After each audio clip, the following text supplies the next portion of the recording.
မြန်မာမိန်းကလေးတယောက်တက်ခံလေရတဲ့သတင်းလေးရှင်ဒီတက်တဲ့သူကလည်းသူ့ရဲ့ချစ်သူကောက်လေးလို့ပြောတဲ့သူ့ရဲ့ချစ်သူကထိုင်းနိုင်ငံသားလို့သိရတယ်ရှင်ဖြစ်စဉ်ကတော့30ရက်နေ့တုန်းကသူတို့နှစ်ယောက်ဒီတယောက်နဲ့တယောက်စကားများကြရင်လည်းဖြစ်သွားတာရှင်မဖြစ်ခင်မှာသူတို့နှစ်ယောက်ကအပြင်ကနေပြီးတော့လာတယ်ဒီခန်းထဲကိုဝင်တယ်ပေါ့ရှင်တော့ရဲလေးက CCTV ကနေပြီးကြည့်တော့သူတို့ချစ်သူနှစ်ဦးကပြင်ကနေလာပြီးတော့ဒီခန်းထဲကိုဝင်သွားတယ်ခန်းလေးကိုဝင်သွားတဲ့ချိန်ကညနေလောက်ဖြစ်သွားပြီရှင်အဲ့ဒီမှာဒီသူ့ရဲ့ချစ်သူကကောက်လေးကပြန်ထွက်လာတဲ့ချိန်မှာည9နာရီကျော်နေပြီရှင်ဒါကသူကောက်မလေးကိုလှုပ်ခဲ့တာသူကထွက်ပြေးမလို့လှုပ်တယ်ပေါ့ရှင်တော့သူလှုပ်ပြီးတော့ကောက်မလေးကဒီရဲတွေရောက်လာတဲ့ချိန်မှာပေါ့နော်ဒီကောက်မလေးကတက်ခံထားရတာလက်ဘင်းကပေါ့နော်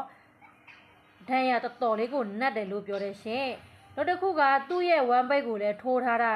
ဝမ်းပိတ်မှာဆိုရင်ဦးတွေပါထွက်ကြလာတယ်လို့ပြောတယ်ရှင်တော်တော်လေးကိုမှစိုးတယ်ပေါ့နော်လှုပ်ထားတာပေါ့နော်ကြီးလို့ကိုမှမရတော့အောင်ကိုပြောတယ်ရှင်တော့တတ်ထားတာအဲ့ဒီချိန်မှာရဲလေကဒီလူကိုချက်ချင်းပဲလိပ်ဖန်တာမိသွားတယ်ရှင်သူထွက်ဆိုချက်ပေးတာကတော့သူ့ကောင်မလေးနဲ့သူနဲ့ကချစ်သူဖြစ်တာ6နှစ်ရှိပြီ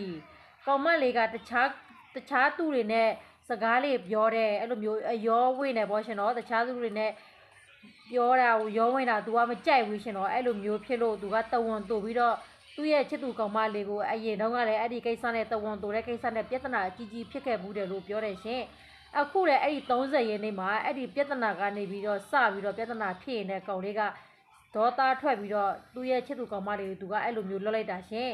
လှုပ်လိုက်တာကိုမှရဲဆက်ကိုမှလှုပ်ထားတာရှင်တော့ရိုးသားလှုပ်တာကိုမဟုတ်ဘူးရှင်တော့အဲ့ဒါကြောင့်မြန်မာမိန်းကလေးတွေချစ်သူရည်စားထားလို့ရှိရင်တော့တေချာကြည့်ပြီးတေချာဂယုစိုက်ပြီးထားပါလို့ပြောချင်တယ်ရှင်